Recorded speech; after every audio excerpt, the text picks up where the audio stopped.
Hello दोस्तों, मेरे प्यारे साथियों, स्वागत है आपका स्टार क्रिएटिव क्लासेस पर।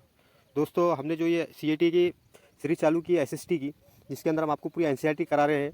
इससे पहले हमने पहला चैप्टर आपको करा दिया है, जिसके अंदर से आपको 1-2 मार्क के क्वेश्चन पूछे जाएंगे एनसीईआरटी के। और दूसरा चैप्टर भी हमने अभी चालू किया है, जिसका पहला वीडियो हमने आपको डाल दिया है पार्ट 1 और पार्ट 2 हम अभी बना रहे हैं। ये अभी पढ़ने वाले हैं या समझने वाले हैं, जो भी आप समझ सकते हैं, जैसा भी तो आप समझ लीजिए। दोस्तों के आपको पता है कि एनसीईआरटी से ज़्यादातर क्वेश्चन एसएसटी के एनसीईआरटी से ही आते हैं।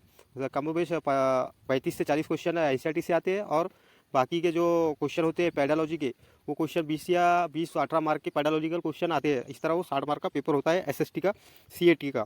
तो दोस्तों हम चाह रहे हैं कि हम आपको एनसीईआरटी पूरी कंप्लीट करा ले 6 से 8 क्लास की। तो हमने 6 क्लास से चालू किया है हिस्ट्री से। तो हिस्ट्री का हमने पहला चैप्टर आपको करा दिया है, इससे पहले आपने कभी नहीं देखा है तो देख लीजिए। और दूसरे चैप्टर का आधा पार्ट हमने करा दिया, और आधा पार्ट अभी दूसरे वीडियो में हम वो कवर करेंगे, क्योंकि एक वीडियो के अंदर पूरे चीज़ को कवर करना मुश्किल है। तो हम चाह रहे हैं कि हम थोड़ा थोड़ा करके आपको पूरी एनसीईआरटी करा ले। तो दोस्तों, अभी तक जो आपने चैनल को सब्सक्राइब नहीं किया है तो हमारे चैनल को सब्सक्राइब कर ले। तो शुरू करते हैं दोस्तों। तो हमारा जो चैप्टर चल रहा था दूसरा दोस्तों, उसका नाम है आखेट खाद्य संग्रह से भोजन उत्पन्न तक। ये चैप्टर हमारा चल रहा है, इसको हमने आधा करा दिया है और आधा भी अब इस वीडियो में करेंगे। तो दोस्तों चलिए अब शुरू करते हैं। तो दोस्तों, हमारा अभी यहाँ से चालू होने वाला था बसने की प्रक्रिया से। तो बसने की प्रक्रिया की क्या डेफिनेशन दी हुई है एसएसटी के एनसीईआरटी में हिस्ट्री के, तो थोड़ा देख लेते हैं। हम दोस्तों हिस्ट्री पढ़ रहे हैं एनसीईआरटी की, तो 6 क्लास की हिस्ट्री पढ़ रहे हैं। तो आप समझ लीजिए कहाँ से अभी जो नए लोग हैं या जुड़ रहे हैं, तो देख लीजिए यहाँ से हम पढ़ेंगे। तो लोगों द्वारा पौधे उगाने और जानवरों की देखभाल करने को बसने की प्रक्रिया का नाम दिया गया है। दोस्तों, लोगों द्वारा पौधे उगाने और जानवरों की देखभाल करने को बसने की प्रक्रिया का नाम दिया गया है। अपनाए गए पौधे तथा जानवर अक्सर जंगली पौधे तथा जानवरों से विभिन्न होते हैं। सही बात है दोस्तों, जो जंगली जानवर या पालते हैं हम, वो जंगली जानवर से विभिन्न होते हैं जो जानवर हम पालते हैं या पौधे लगाते हैं। इसकी वजह यह है कि इसकी वजह यह है कि बसने की प्रक्रिया की दिशा में अपनाए गए पौधे या जानवर का लोग चयन करते हैं। सही बात है लोग दोस्तों, कि जो इसकी खास वजह यह है कि जो हम जानवर या पौधे पालते हैं तो उसका चयन जो है खुद लोग करते हैं। उदाहरण के लिए थोड़ा नीचे जाते हैं दोस्तों। उदाहरण के तौर पर लोग उन्हीं पौधों तथा जानवरों का चयन करते हैं जिनकी बीमार होने की संभावना कम हो। दोस्तों सही बात है, लोग उसी जानवर या पौधे या जानवर का चयन करते हैं जिसका बीमार। उस टाइम पे लोग क्या करते हैं दोस्तों, जो बीमार जो समझो समझो हम जो पढ़ रहे हैं सब दोस्तों चैप्टर, उसको वो जो आरंभिक लोग जो थे पहले शुरुआत के, तो वो कैसे जैसा कि समझने के लिए आपको पता लेता हूँ। जो आरंभिक लोग थे दोस्तों, वो ऐसे जानवरों या पौधों का लगाना या पालना पसंद करते थे जो जानवर की बीमार होने की संभावना कम है, और जो पौधे लगाने के बाद उनको वो जल्दी ख़राब ना हो, ऐसे पौधों को लगाना पसंद करते थे, जिससे उनको उत्पन्न भी हो, जिससे उनको भोजन के जो भोजन के जो भोजन के लिए जो अनाज लगता था वो भी हासिल हो। ऐसे पौधों को लगाना पसंद करते थे। तो दोस्तों थोड़ा हम आगे देख लेते हैं। तो दोस्तों ये देखिए आगे थोड़ा हम इसके आगे देख लेते हैं, थोड़ा लंबा। सॉरी दोस्तों, हम थोड़ा आगे चल जाते हैं, मैं थोड़ा बातों में लग गया था आपके साथ। तो दोस्तों ये लोग उन्हीं पौधों देखिए दोस्तों, लोग उन्हीं पौधों को चुनते थे जिससे बड़े दाने हो। दोस्तों लोग उन्हीं पौधों को चुनते हैं जिससे बड़े दाने वाले अनाज पैदा होते हैं, साथ ही उनकी मजबूत टंडले अनाज के पके दानों के भार को संभाल सके। दोस्तों लोग ऐसे अनाज को चुनते, अनाज के पौधे लगाना पसंद करते हैं जिनकी टने समझो जो उनकी जो मजबूत हो, जिनका जो अनाज के भार को संभाल सके पकने के बाद। और दोस्तों थोड़ा आगे देख लेते हैं। ऐसे पौधे के बीजों को संभाल कर रखा जा सकता, ताकि फिर से उगाने के लिए उनके गुण सुरक्षित रहे। दोस्तों क्या होता था कि जो ऐसे पौधे के जो बीज थे उसको संभाल कर रखा जाता था, ताकि फिर जो फिर से उनको कभी उगाना पड़े या खेती करना पड़े तो फिर वो सुरक्षित रहे, वो बीज के जो असरात है वो ख़त्म ना हो सके। तो इसलिए उनको संभाल कर रखा जाता था। थोड़ा और आगे नीचे चलते हैं दोस्तों, उसके बारे में पढ़ रहे हैं हम। देखिए दोस्तों थोड़ा आगे चलते हैं। तो दोस्तों हम कहा ये उन्हीं जानवरों को प्रजनन के लिए चुना जाता था जो आमतौर पर अहिंसक होते हैं। जैसा कि दोस्तों उनसी दो जानवरों को पालते थे लोग उस टाइम पे, आरंभिक लोग जो अहिंसक थे। आज भी वो लोग उसी जानवर को पसंद करते हैं जो अहिंसक हो। अहिंसक मतलब जिससे इंसानों को कोई खतरा नहीं है, जैसा बकरी हो गई, भेड़ हो गया, गाय हो गई, भैंस हो गई, या ऐसे पालतू कुत्ते हो गए, या फिर ऐसे जो इंसान पालना पसंद करता है जिससे इंसान को कोई खतरा ना हो, अहिंसक थे। इसलिए थोड़ा आगे देख लेते थोड़ा दोस्तों। इसलिए हम देखते हैं कि पाले गए जानवर तथा कुशक के लिए अपनाए गए पौधे जंगली जानवर तथा पौधों देखिए दोस्तों इसलिए हम देखते हैं कि पाले गए जानवर तथा कृषि के लिए अपनाए गए पौधे जंगली जानवरों तथा पौधों से धीरे धीरे विभिन्न होते गए हैं। सही बात है दोस्तों, जो आप आज के दौर में हम देख रहे हैं तो जो आज के पहले जो जानवर, जंगली जानवर और अपने जो पालतू जानवर है, उनमें डिफरेंस तो आपको नज़र ही आएगा। जैसे कि जंगली कुत्ता, एक आधी जंगली भैंस देख लिया आपने, तो और अपनी जो पालतू भैंस है समझो, उसमें जो देखेंगे आप तो उसमें डिफरेंस है। वो बड़ी, उसको बोला जो जंगली भैंस होती है उसको बड़े बड़े बाल, वो फिर हालत में थोड़ी वो बहुत ज़्यादा होती है। लेकिन हमारी जो पालतू भैंस होती है उसके बाल भी छोटे होते हैं, क्योंकि इसका कारण ये है कि लोग उसको साफ़ सफाई भी करते हैं जो पालतू जानवर की, तो उसकी वजह से भी ऐसा नज़र आता है। तो ये विभिन्न नज़र आते हैं जानवर, आपको बताए। थोड़ा इसके आगे देख लेते हैं दोस्तों। हमने कहा था अपनाए गए पौधे, ठीक है ठीक है, तथा पौधे मिसाल के तौर, ये मिसाल के तौर पर जंगली, मिसाल के तौर पर मिसाल के तौर पर जंगली जानवर की तुलना में पालतू जानवर के दांत सींग छोटे होते हैं। सही बात है दोस्तों। जो मिसाल के तौर पर जो हमारे जो ये होते हैं जंगली जानवर होते हैं दोस्तों, तो उनके मुकाबले में हमारे जो पालतू जानवर होते हैं उनके सींग और दांत छोटे होते हैं। आपने कभी गौर किया होगा तो आपको नज़र आएगा। इसी के साथ दोस्तों देखिए, एक बताया उसने मानचित्र दिया गया है। इसके आगे थोड़ा ये मानचित्र दिया गया है। एक दांत है सुअर का, जो कि ये जो बड़ा दांत नज़र आ रहा है ये है जंगली सुअर का, और जो छोटा दांत नज़र आ रहा है ये है जो पालतू जो सुअर है, पालते हैं लोग, तो उसका है। एक मानचित्र में ये दिया गया है, तो आप थोड़ा इसको भी गौर करिए, देखिए फ़र्क नज़र आ रहा है इसमें। अब थोड़ा हम आगे बढ़ते हैं दोस्तों, इसको देख लेते हैं एक पॉइंट और हमारा दोस्तों। इसमें क्या है, बसने की प्रक्रिया पूरी दुनिया में धीरे धीरे चलती आ रही है। सही बात है दोस्तों। बसने की प्रक्रिया पूरी दुनिया में धीरे धीरे चलती आ रही है। सही है। बसने की प्रक्रिया जो है दोस्तों पहले से चलती आ रही है। ये करीब 12,000 साल पहले शुरू हुई थी। दोस्तों ये जो बसने की प्रक्रिया है, जैसे जानवर पालना और खेती को उगाना या जहाँ पौधे उगाना, ये जो है 12 साल पहले से शुरू हो गया था। वास्तव में आज हम जो भोजन करते हैं वो इसी बसने की प्रक्रिया की वजह से है दोस्तों। सही बात है। आज जो हम भोजन कर रहे हैं वो उसका जो कारण है वो बसने की प्रक्रिया ऐसी है कि लोगों ने पहले गौर किया, फिर अनाज को उगाना शुरू किया, तो अनाज को जो बीज थे उसको बचाना किया, फिर धीरे धीरे वो एक दूसरे से ट्रांसफ़र होते गए, एक से दूसरे इंसान के बाद, दूसरे से तीसरे इंसान के बाद, तो फिर वो चलते रहा, फिर इस तरह से विरासती बनते गए वो। तो हम कहा थे दोस्तों, वास्तव में आज हम जो भोजन करते हैं दोस्तों, वास्तव में आज हम जो भोजन करते हैं वो इसी बसने की प्रक्रिया की वजह से है। कृषि के लिए कृषि के लिए अपनाए गए सबसे प्राचीन फसलों में गेहूँ तथा जौ आते हैं। इसी तरह सबसे पहले पालतू बनाए गए जानवर में कुत्ते के बाद भेड़ बकरी आती है। सही बात है दोस्तों। आपको बता दूं मैं कि जो कृषि के लिए सबसे पहले जो कुछ जिस चीज़ की कृषि की गई या खेती की गई वो थी गेहूँ और जौ की, सबसे पहले उगाया गया लोगों के ज़रिए। ये पहले लोगों ने देखा कि इसके झाड़ आते हैं या पौधे आते हैं, फिर उसके बीज आते हैं, ये हमारे खाने के लिए, सेहत के लिए अच्छे हैं, तो उन्होंने फिर क्या करा, गेहूँ और जौ जैसे अनाजों को उगाना शुरू किया सबसे पहले 12,000 साल पहले। और सबसे पहले पालतू बनाए गए जानवरों में क्या था, कुत्ते के बाद, पहले तो कुत्ता था सबसे पहले, उसके बाद फिर भेड़ को बनाया गया, फिर बकरी को बनाया गया, गाय को, फिर धीरे धीरे लोगों ने जानवरों को पालतू बनाना शुरू किया। जो जो अहिंसक थे ऐसे जानवरों को उन्होंने पालतू बनाना शुरू कर लिया था। तो दोस्तों हम थोड़ा आगे चलते हैं। अब देखते हैं इसका एक और पॉइंट देखते हैं दोस्तों। ये एक नवीन जीवन शैली, जैसा कि जीवन शैली को अपनाया उन्होंने नए नए तरीकों को, तो थोड़ा देख लेते हैं एनसीईआरटी के अकॉर्डिंग क्या है। तुम किसी पौधे के बीज को बोकर देखो, तुम पाओगे कि इससे विकसित होने वाले विकसित इससे विकसित होने में कुछ वक्त लगता है। इसमें कुछ दिन, महीने या फिर साल तक लग सकता है। सही बात है दोस्तों।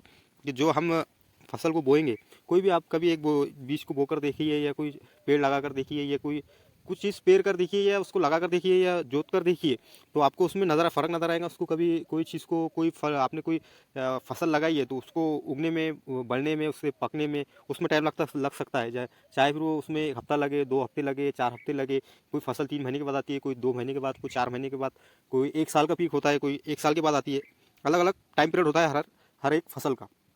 इसलिए जब इसलिए जब लोग पौधे उगाने लगे तो उनकी देखभाल के लिए उन्होंने एक ही जगह पर लंबे समय तक रहना पड़ता था। दोस्तों सही बात है। जब लोग देखभाल कर जब खेती करने लगे या पौधे उगाने लगे तो उनको फिर लगा कि उनकी सुरक्षा करना, उसकी देखभाल करना उनके लिए ज़रूरी है। तो फिर वो क्या कर रहे, एक ही जगह फिर वो लंबे समय तक रहना पड़ता था, फिर वहीं रहने लगे। फिर वो बीज बोने से लेकर फसल के पकने तक, पौधे की सिंचाई करने से खरपतक हटाने तक, जानवरों और चिड़ियों से उनकी सुरक्षा करने जैसे बहुत से काम शामिल थे। दोस्तों जब वो बीज बोते थे तो उसके बाद क्या करते, बीज बोने से लेकर फसलों को काटने तक, पौधे की सिंचाई करने तक, फिर जानवरों से, चिड़ियों से उनकी सुरक्षा करने तक, ऐसे बहुत से काम शामिल थे उनकी उस टाइम पे भी। और आज भी करना पड़ता है कि देखभाल, जो फसलें हम बोते हैं। तो कटाई के बाद अनाज, देखिए दोस्तों, फिर उसके बाद क्या होता है, कटाई के बाद अनाज का उपयोग बहुत संभाल कर करना पड़ता था। जो आरंभिक लोग थे दोस्तों, वो क्या करते थे, अनाज बोते थे, फिर उसकी देखभाल करना, फिर चिड़ियों से, जानवर से, जंगली जानवर से उसकी हिफाजत करना, फिर उसकी कटाई के बाद वो अनाज को वो बहुत संभाल कर उपयोग करते थे, ताकि उनको कोई आगे चलकर किल्लत का या कोई आने वाली मुसीबत का सामना ना करना पड़े। अनाज के अनाज को भोजन और बीज दोनों के रूप में बचाकर रखना आवश्यक था। दोस्तों अनाज को नहीं, क्या उनके लिए वो अनाज को भोजन और बीज के बीज बीज दोनों बीजों जैसा बीज बीज बोलेंगे तो जैसा बोने के लिए उनको रखना ज़रूरी था कि भाई आगे चलकर जब उनको बोने का काम पड़े तो फिर वो उनको किसी के पास जाने की ज़रूरत ना पड़े या फिर वो ख़त्म ना हो जाए। इस वजह से वो भोजन के लिए और बीज के लिए उसको उनको संभाल कर रखना आवश्यक था। इसलिए लोगों को इसके भंडार की बात सूझी। फिर क्या हुआ, लोगों को इसकी भंडार की बात सूझी दोस्तों। फिर थोड़ा आगे चलते हैं। फिर इस भंडार की बात सूझी दोस्तों उनको, क्या फिर उनको लगा कि अब हमें इसकी भंडार करना चाहिए और इसको जमा करके रखना चाहिए, स्टॉक करके रखना चाहिए। तो फिर उन्होंने फिर क्या कहा दोस्तों, थोड़ा हम आगे देख लेते हैं। थोड़ा सा एक मिनट दोस्तों। बहुत से फिर क्या हुआ दोस्तों, बहुत से बहुत से इलाकों में लोगों ने मिट्टी के, देखो फिर क्या हुआ दोस्तों, बहुत से इलाकों में लोगों ने मिट्टी के बड़े बड़े बर्तन बनाए।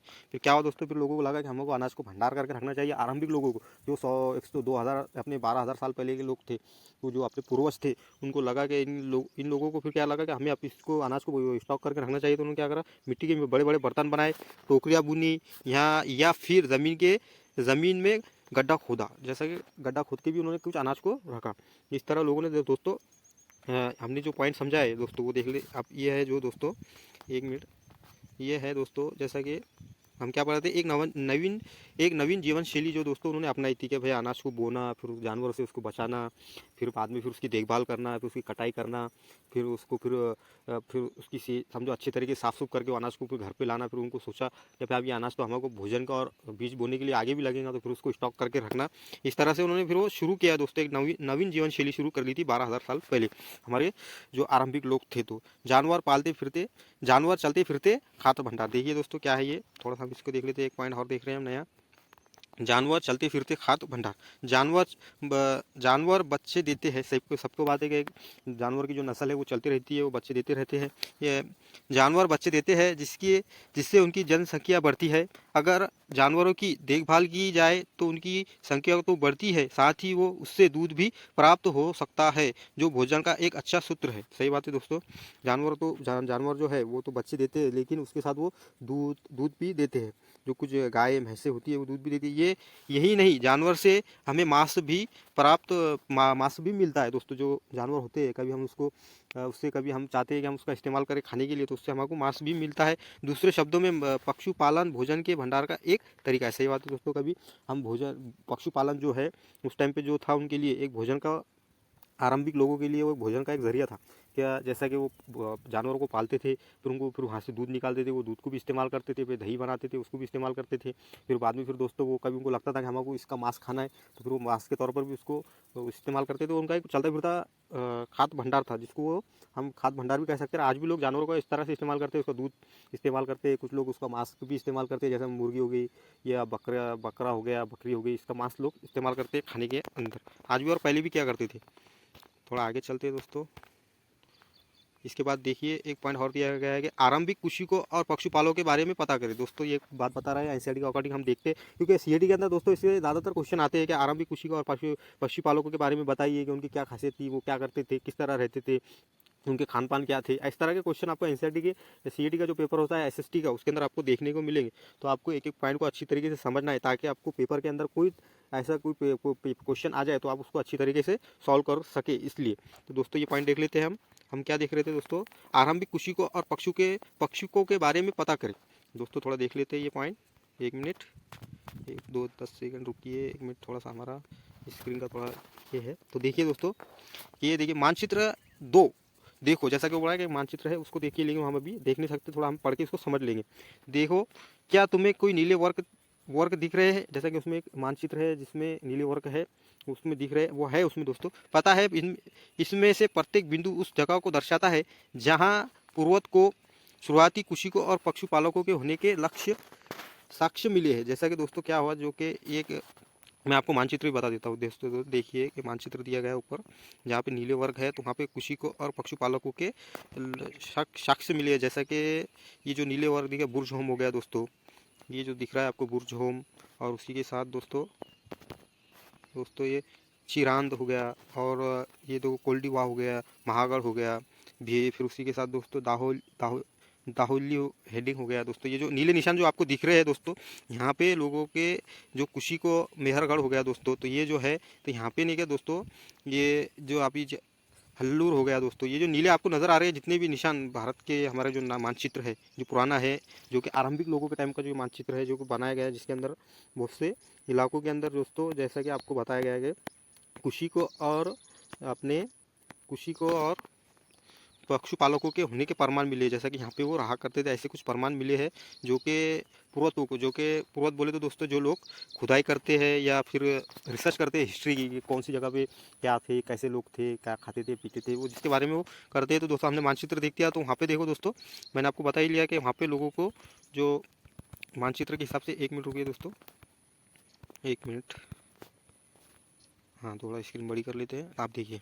तो दोस्तों क्या हुआ, देखिए हम जो मानचित्र हमने देखा है वहाँ पे जो नीले वर्ग नज़र आ रहे हैं, वहाँ पे लोगों को जो है पूर्वतों को कुशी को और कुशों को, जैसे कुशी जो करने वाले थे, कुशों को हम जो खेती करने वाले लोगों के बारे में और पशुपालकों के होने के साक्ष्य मिले, जैसे कि उनके, जैसा कि वहाँ पे उनको कुछ निशानात मिले। ये पूरे महाद्वीप में पाए गए, जैसे कि पूरे महाद्वीप में पाए गए। इनमें से बहुत महत्वपूर्ण पश्चिमी क्षेत्र में, आधुनिक कश्मीर में और पूर्व तथा दक्षिण भारत में पाए गए। जैसा कि कुछ है जो है कि कश्मीर में और पूर्व में और जो दक्षिण भारत का एरिया है उस तरफ ये पाए गए हैं। जैसे कि वहाँ पे ऐसे लक्ष्य मिले हैं जहाँ पर कुशी करने वाले लोग और पशुपालकों के होने के प्रमाण मिले, कि ऐसा लगता है कि यहाँ पे लोग कुशी और पशुपालकों का एक काम किया करते थे। थोड़ा आगे चलते दोस्तों, 1 मिनट, 1 मिनट रुक जाइए थोड़ा सा, हाँ थोड़ा सा देख लिए। वास्तव में ये निष्ठर स्थान कुशी को और देखिए, वास्तव में ये निष्ठर स्थान कुशी को और पशुपालकों की बस्तियां थी या नहीं, इसे जांचने के लिए वैज्ञानिक खुदाई में मिले पौधे और पक्षियों की हड्डियों के नमूनों का अध्ययन करते हैं। जैसा कि जो पुरातन लोग हैं दोस्तों, जो कि अध्ययन करते रहते हैं जो पुरानी चीज़ों का, उन्होंने जो खुदाई में मिले अनाज के जो कुछ पौधे तथा हड्डियों के नमूनों का अध्ययन करते हैं। इनमें से सबसे रोचक जले हुए अनाज के दानों के अवशेष है दोस्तों, जो अनाज के जो जले हुए अनाज मिले उस टाइम के, वो सबसे उनके लिए रोचक है कि वो क्या है, किस तरह के, ऐसा लगता है कि गलती से या फिर जानबूझकर जलाए गए होंगे। जैसा कि उस टाइम उनको ऐसा, वैज्ञानिक जो अनाज मिले हैं रिसर्च करने वालों को, उनको लगता है कि ये एक तो जानबूझकर जलाए गए या फिर उन्होंने जानबूझकर जलाए हैं कि फिर वो गलती से जल गए, ऐसा हो सकता है। उस टाइम उनको ऐसा लगा उसको। वैज्ञानिक इन अनाज के दानों की पहचान कर सकते हैं, जैसे वैज्ञानिक है वो इस अनाज की पहचान कर सकते हैं। इस तरह हमें पता चलता है कि इस महाद्वीप के विभिन्न भागों में बहुत सारी फसलें उगाई जाती रही होंगी। वैज्ञानिक विभिन्न जानवरों की हड्डियों की भी जाँच कर सकते हैं। जो दोस्तों ये है ना, आप जो ऐसा इससे जो वैज्ञानिक जो खोज कर रहे हैं उससे ये पता चला है कि जैसा कि पहले जो आरंभिक लोग थे वो बहुत सी फसलों को महाद्वीप के अंदर उगाया करते थे, ऐसे कुछ प्रमाण मिले। और कुछ ऐसा भी हो सकता है कि कुछ जानवरों की भी हड्डियों की वो जांच, वैज्ञानिक लोग जानवरों की जो हड्डियाँ पुरानी मिली उसकी भी जांच करते हैं और करते रहते हैं, उनका काम ही है हमेशा का। तो दोस्तों हम थोड़ा, ये पॉइंट हो गया हमारा, थोड़ा हम आगे बढ़ते हैं, आप थोड़ा सा आगे बढ़ते हैं दोस्तों, एक स्थायी जीवन की ओर। अब दोस्तों ये पुराने आरंभिक लोग जो थे वो स्थायी जीवन के बारे में एनसीईआरटी के अकॉर्डिंग क्या दिया हुआ है आरंभिक लोगों के बारे में थोड़ा वो जान लेते हैं। पर्वतों को कुछ देखिए, पर्वतों को कुछ पर्वत स्थलों पर झोपड़ियाँ और घरों के निशान मिले, और जैसे कि बुर्ज वर्तमान कश्मीर गड्ढे के नीचे बसते थे। जैसा कि लोगों दोस्तों, पर्वतों को कुछ पूर्व स्थलों पर झोपड़ियाँ और घरों के निशान मिले हैं, जैसे कि बुर्ज होम, जैसा कि मैंने आपको बताया मानचित्र में दोस्तों, वो जो वहाँ पे लोगों को झोपड़ियाँ और कुछ घरों के निशान मिले, जैसे कि पर्वतों को जो खोज करने वाले लोग हैं। वर्तमान में जैसा कि अभी का जो कश्मीर है, लोग गड्ढे के नीचे घर बनाते थे, जो कि अभी जो कश्मीर है दोस्तों जिसको बुर्ज होम बोलते हैं अपन, पुराना जो नाम है उसका बुर्ज होम है, उसमें गड्ढे के अंदर लोग रहते थे, बसते थे या रहते थे, ऐसा बोल सकते हैं अपन, जिन्हें गर्ववास कहा जाता था। जो दोस्तों उसको क्या कहा जाता था, गर्ववास कहा जाता था। जो उनका जो घर था दोस्तों, गड्ढे के जैसा कश्मीर के अंदर लोग ज़मीन के नीचे घर बना कर रहते थे, उसको घर तो वास कहा जाता था। इसमें उतरने के लिए सीढ़ियाँ होती थी, इससे उन्हें ठंड के मौसम में सुरक्षा मिलती होंगी। जैसा कि उनको लगता होगा कि हमें सर्दी से बचना है, तो इसलिए वो ज़मीन के अंदर गड़ा बनाकर रहते थे बुर्ज होम के अंदर। बुर्ज होम बोले तो आज का जो वर्तमान कश्मीर है अपना, उसको बोलते हैं। पर्वतों को जो झोपड़ियाँ के अंदर और बाहर दोनों ही स्थानों पर आग जलाने के जगह मिली है। जैसा कि जो दोस्तों खोज करने वाले पूर्वज लोग हैं हमें उनको झोपड़ियों और झोपड़े के अंदर और बाहर दोनों ही स्थानों पर आग लगाने के या जलाने के प्रमाण मिले। ऐसा लगता है कि लोग मौसम के अनुसार घर के अंदर या बाहर खाना पकाते होंगे। जैसा कि उनको लगा कि आप सर्दी का मौसम है तो हम अंदर, बारिश का या सर्दी का मौसम है, बर्फ़ गिरने का टाइम है, तो वो घर के अंदर चले जाते होंगे और वहाँ पे खाना बनाते होंगे। और कभी उनको लगा कि अभी मौसम बहुत अच्छा सुहाना है, अच्छा है, धूप तप रही है, तो फिर वो घरों के ऊपर जो उनके जो वरांडा बोलेंगे जिसके अंदर, वहाँ खाना बनाते होंगे। ऐसा हो सकता है, ऐसे प्रमाण मिले हैं। तो थोड़ा हम आगे देखते हैं। बहुत सारी जगहों पर बहुत सारी जगहों से पत्थर के औजार भी मिले हैं। इससे इनमें से कई ऐसे ऐसे हैं जो पूर्वकालीन युगीन उपकरणों से विभिन्न है। जैसे पुराना जो दौर है, जैसे पुरान पाषाण युगीन जो है दोस्तों, उससे विभिन्न है, इसलिए इन्हें नवपाषाण युग का माना गया है। दोस्तों इसको क्या माना गया है? नवपाषाण युग का माना गया है। इनमें से इनमें इनमें वो औजार भी है जिसकी धार को और अधिक पैमाना करने के लिए उन पर पालिश चढ़ाई जाती थी। दोस्तों क्या होता था, कभी उनको वो नवपाषाण युग के जो औजार है दोस्तों, उसको और तेज़ बनाने के लिए, उसको और तो अट्रैक्टिव बनाने के लिए वो क्या करते थे, पालिश भी चढ़ाई जाती थी उस पर। और दोस्तों खोखली और मसूल जो है, खोखली और मसूल का प्रयोग अनाज तथा वनस्पति से प्राप्त अन्य अन्य चीज़ों को पीसने के लिए किया जाता था। दोस्तों क्या करते थे, खोखली का और मसूल का जो है प्रयोग दोस्तों अनाज और वनस्पतियों से प्राप्त अन्य चीज़ों को पीसने के लिए किया जाता था। उस टाइम के जो लोग थे, आरंभिक लोग, जो आखेट लोग थे दोस्तों, आखेट का जो लोग थे, जो भोजन का या उसको जमा करते थे, वो क्या करते थे, वनस्पतियों को और जो हमारे अनाज को पीसने के लिए खोखली और मसूल का इस्तेमाल किया करते थे उस टाइम पे। आज हज़ारों साल बाद भी खोखली और मसूल का उपयोग अनाज पीसने के लिए किया जाता है। सही बात है दोस्तों, आज भी खोखली और जो है उसके मसूल का इस्तेमाल कुछ लोग हैं आज के दौर में भी जो कि उसका इस्तेमाल करते हैं। तो दोस्तों हम इसको थोड़ा आगे देख लेते हैं। अनाज का इस्तेमाल करते रहते हैं दोस्तों हम का, जैसा कि ठीक है दोस्तों, आज के हज़ारों साल बाद भी लोग खोखली और मसूल का प्रयोग अनाज पीसने के लिए क्या करते, पीसने के लिए किया जाता है, आज भी किया जाता है। सही बात है। उसी तरह दोस्तों उसी तरह प्राचीन युगीन औजारों का निर्माण और प्रयोग लगातार होता रहा है। सही बात है दोस्तों, प्राचीन प्रस्तर युगीन औजारों का निर्माण और उपयोग लगातार होता रहा है। जो पुराने दौर में है दोस्तों, वो प्राचीन लोग जो थे उसको औजार बनाते भी थे और उसका उपयोग करते भी थे, लगातार रहा है उसका। कुछ औजार हड्डियों से भी बनाए जाते थे, कुछ औजार जो है दोस्तों हड्डियों से भी बनाए जाते थे या हड्डियों से भी बनाए जाते थे। उनको लगता था कि जानवर, कुछ बड़े जानवर जैसे हाथी हो गया और कुछ ऐसे बड़े जानवर का जो शिकार करते थे, फिर उसकी जो बड़ी बड़ी हड्डियाँ निकलती थी उसकी भी वो हथियार बनाया करते थे। दोस्तों हम थोड़ा आगे चलते हैं। हम देख रहे हैं दोस्तों एसएसटी का जो सब्जेक्ट है हिस्ट्री है, उसका जो उसकी एनसीईआरटी देख रहे हैं दोस्तों। तो आप इसको एनसीईआरटी करना आपके लिए सबके जरिए है ज़रूरी है। देखिए दोस्तों, ये एक बात है, आप ये जो नवपाषाण युग है, जो उसके जो औजार थे दोस्तों, पत्थरों से जो बनाए जाते थे, वो ये तस्वीर में नज़र आ रहे हैं आपको, ये देख लीजिए, इस तरह के हुआ करते थे दोस्तों। थोड़ा आगे चलते हैं हम आगे दोस्तों। नवपाषाण युग के पूर्वस्थलों से कई प्रकार के दोस्तों नव नवपाषाण युग के पूर्वस्थलों के स्थलों से कई प्रकार के मिट्टी के बर्तन मिले हैं। सही बात है, कुछ बर्तन मिले हैं। कभी कभी इन पर अलंकार भी किया जाता था, बर्तन का उपयोग चीज़ों को रखने के लिए किया जाता था। धीरे धीरे लोग बर्तनों का प्रयोग खाना पकाने के लिए भी करने लगे। फिर क्या हुआ दोस्तों, ये जो नवपाषाण युग जो था दोस्तों, उसके जो पूर्व स्थल है, जो जहाँ से कुछ नवपाषाण युग है दोस्तों जो है, तो वहाँ से नहीं गया, पूर्व स्थलों से नहीं गया, मिट्टी के बर्तन भी मिले हैं। कभी ऐसा लगा उसको, उसके ऊपर जो है तो अलंकार भी किया जाता था। बर्तनों का उपयोग चीज़ों रखने के लिए किया जाता था उस टाइम के अंदर, क्या वो अनाज का भंडार करने के लिए उसका इस्तेमाल करते थे। लेकिन धीरे धीरे उन्होंने क्या करना चालू कर दिया कि फिर उसको खाना बनाने के लिए भी शुरू कर दिया। चावल, गेहूँ तथा धान जैसे अनाज अब आहार का महत्वपूर्ण हिस्सा बन गए थे दोस्तों। उनके रोज़मर्रा की ज़िंदगी का एक महत्वपूर्ण हिस्सा कौन सी चीज़ें बन गए थे? चावल, गेहूँ हो गया, दाल हो गया, जैसे कि अनाज बहुत आहार का उनका महत्वपूर्ण हिस्सा बन गए थे। इसके साथ साथ अब लोग कपड़े भी बुनने लगे थे। इसके साथ क्या हुआ दोस्तों, नवपाषाण युग के अंदर क्या हुआ दोस्तों, इसके साथ लोगों ने धीरे धीरे, फिर वो जो आरंभिक लोग थे दोस्तों, उन्होंने क्या करना शुरू किया, इसके साथ साथ कपड़े बुनना भी शुरू कर दिया, उसका इस्तेमाल भी करना शुरू कर दिया।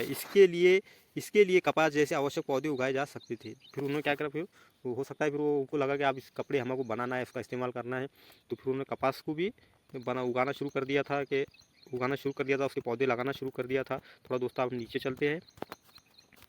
एक मिनट दोस्तों, 1 मिनट रुक जाइए, थोड़ा सा हम नीचे चलते हैं, थोड़ा सा एक और इसका एक पैराग्राफ है, थोड़ा उसको देख लेते हैं। एक तो सर स्क्रीन थोड़ा हमारा गड़बड़ा जा रहा है, थोड़ा सा 1 मिनट सब्र करिए। हाँ शुक्रिया दोस्तों, आपने वक्त दिए। थोड़ा स्क्रीन थोड़ा का आगे पीछे हो जाती है तो थोड़ा कट करने में थोड़ा दिक्कत आ जाती है, तो थोड़ा समझा करिए। थोड़ा देख लेते हैं दोस्तों हम, क्या ये परिवर्तन हर जगह क्या ये परिवर्तन हर जगह एक साथ ही आ गए होंगे? आपको लगता है कि ये सारे परिवर्तन एक जगह ऐसे ही आ गए होंगे कि सब खेती करने लगे, सब पशु पालना लगे, जैसे जानवरों को पालने लगे, फिर दूध का भंडार करने लगे, फिर अनाजों का भंडार करने लगे, फिर वो अनाज को पीस कर इस्तेमाल करने लगे, फिर बाद में फिर और क्या था उसमें, कपड़ों की बुनाई करके इस्तेमाल करने लगे। ये परिवर्तन एक जगह हर जगह आने लगे होंगे? ऐसा नहीं है, थोड़ा हम देख लेते हैं। ऐसी बात नहीं है। एक तरफ जहाँ कई जगहों पर स्त्री पुरुष जो है शिकार और भोजन संग्रह करने का काम करते रहते थे, वही अन्य लोगों ने हजारों सालों के दरमियान धीरे धीरे खेती पशुपालक को अपना लिया। जैसा कि दोस्तों क्या हो गया, क्या लोग तो उस टाइम पे क्या करते, आरंभिक जो लोग थे वो क्या करते थे कि पशुपालक जो थे हमारे, जैसा कि स्त्री पुरुष जो थे वो शिकार किया करते थे, अनाज का भंडार किया करते थे, अनाज का संग्रह किया करते थे, समझो उसको जमा किया करते थे और इस्तेमाल किया करते थे। लेकिन फिर धीरे धीरे क्या हुआ, फिर कुछ लोगों ने देखते गए कि भाई ये शख्स ऐसा ऐसा कर रहा है कि ये जानवर को पाल रहा है, तो उन्होंने भी पालना शुरू किया। फिर ऐसा धीरे धीरे होता गया कि हर चीज़ को वो एडप्ट करते गए। हज़ारों साल लग गए इसको, एक साथ ऐसा नहीं हुआ। लोगों ने हज़ारों सालों के बाद ऐसा शुरू हुआ, या इसको हज़ारों साल लग गए कि खेती करने के लिए, पशुपालक के लोगों की मेंटेलिटी चेंज होने के लिए, ऐसा बोल सकते हैं आप। बहुत जगह बहुत जगह बहुत जगह लोग मौसम के मुताबिक बदल बदल कर अपनी जीविका चलाया करते थे। दोस्तों बहुत से लोग क्या होता था, बहुत से लोग क्या करते थे, बहुत सी जगहों पे मौसम के अनुसार अपने आप को ढाल लेते थे कि भाई अभी खेती करने का मौसम आया तो खेती करेंगे, फिर खेती का काम चलेगा तो आप खेती के अलावा कुछ नहीं तो शिकार पे चलो, शिकार करेंगे। फिर उनको लगा कि शिकार पे भी जानवर नज़र नहीं आ रहे, तो फिर चलो फिर दूसरे इलाके में जाते हैं, वहाँ से कुछ फल गिल लेके आते हैं। तो ऐसे वो अपने जो मौसम के मुताबिक वो अपने आप को ढाला करते थे।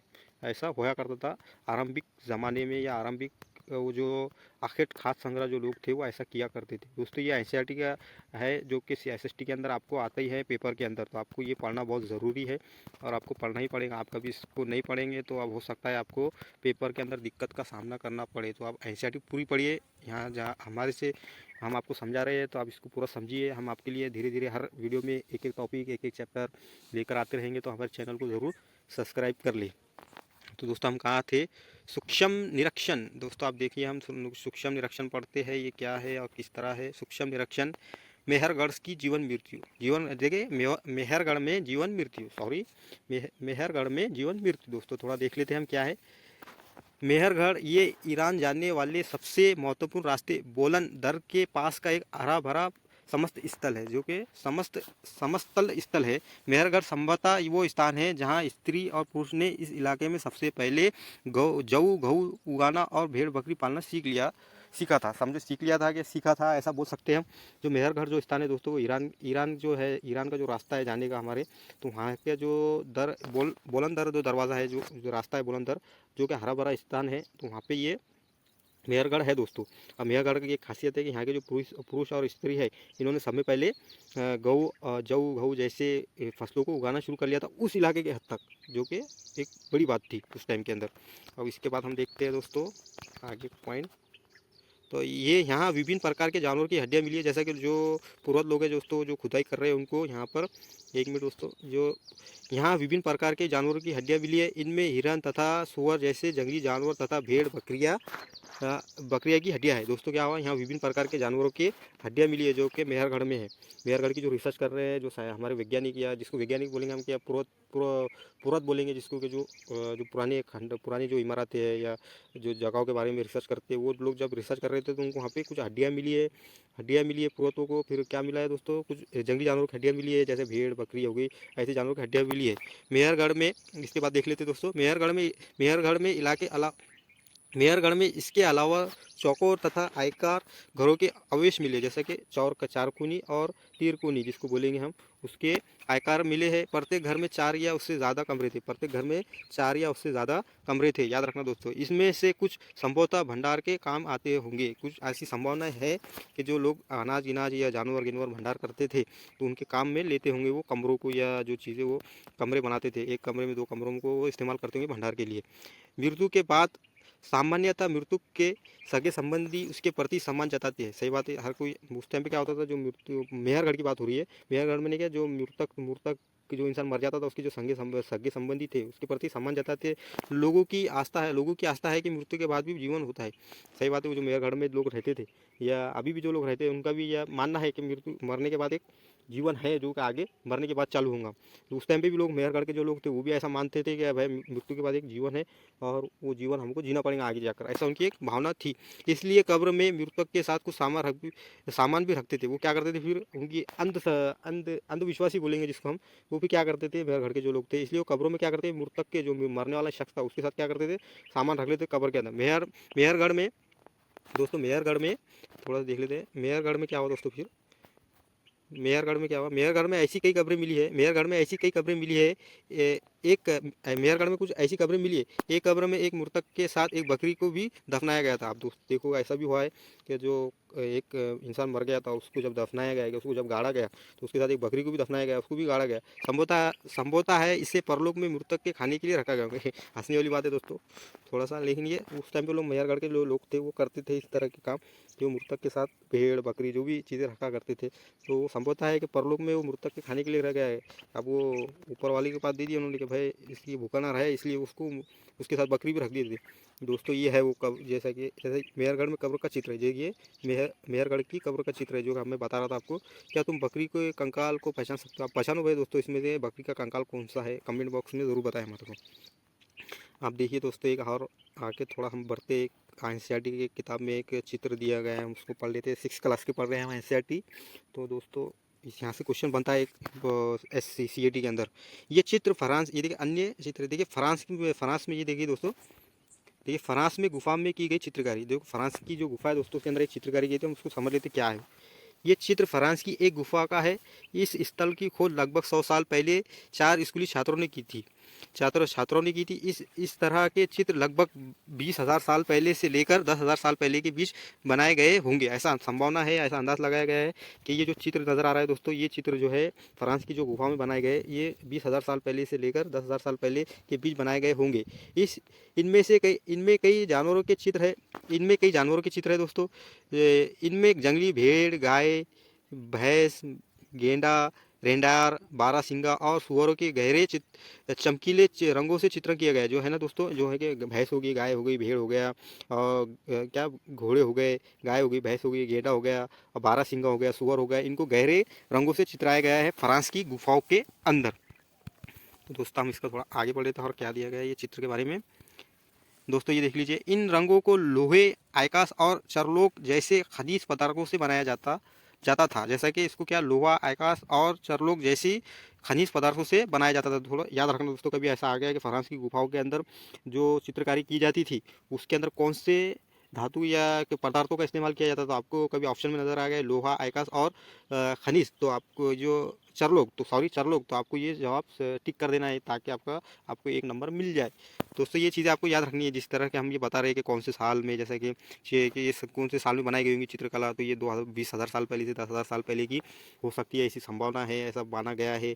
आपको इसका ये दिया गया। तो दोस्तों हमने इस तरह से ये देखो तो इन रंगों को लोहे, आकाश और चरलोक जैसे पदार्थों से बनाया जाता था। ये संभव है कि ये चित्र को उत्सव के अवसर पर बनाया जाता होगा या फिर उन्हें शिकार पर निकलने से पहले अनुष्ठा से बनाया जाता होगा। जैसा कि दोस्तों एक ऐसी संभावना है कि ये जो चित्र दिख रहा है आपको, ये जो चित्रकारी की जाती थी कि जो कि वो भैंस की, फिर वो जंगली जानवरों की चित्रकारी करते थे गुफाओं के अंदर, तो ये संभावना है कि ये उत्सव के टाइम पे किया जाता होगा। कुछ उनका कार्यक्रम हो रहा फ्रांस के अंदर, तो उस टाइम पे ये बनाते होंगे, या उनके इलाके के अंदर या गुफाओं के अंदर ऐसा कुछ कार्यक्रम रखते, तो जब वो चित्रकारी करते होंगे, या फिर ऐसी संभावना है कि वो जब शिकार को जा रहे तो वो एक चित्र बनाकर जाते होंगे कि निष्ठा को, बहादुरी को दिखाते हुए, ये ऐसा उनकी बहादुरी दिखाना चाहते होंगे, ऐसा कुछ हो सकता है। तो दोस्तों इस तरह हमने जो 6 क्लास का दूसरा चैप्टर समझा है हिस्ट्री का दोस्तों, एनसीईआरटी का, जो कि जिसका नाम है दोस्तों आखिर खाद्य संग्रह से भोजन उत्पन्न तक। तो दोस्तों ये चैप्टर यहाँ पे क्लोज होता है। तो आप दोस्तों इसके ताल्लुक के जो हम क्वेश्चन कराएंगे दोस्तों, लेकिन अभी नहीं, हम पूरा पहले एनसीईआरटी के कुछ चैप्टर है उसको कंप्लीट करेंगे, फिर उसके बाद आपके लिए एक क्वेश्चन सीरीज लेकर आएंगे। तो दोस्तों अभी हम यहाँ पर इसको ख़त्म करते हैं। आप दोस्तों आपको कभी ये वीडियो पसंद आए होंगे तो इसे लाइक करें, हमारे चैनल को सब्सक्राइब करें और ये वीडियो को ज़्यादा से ज़्यादा लोगों तक शेयर करें। दोस्तों आपने इतना वक्त दिया इसके लिए बहुत बहुत शुक्रिया। मिलते हैं अगली वीडियो में।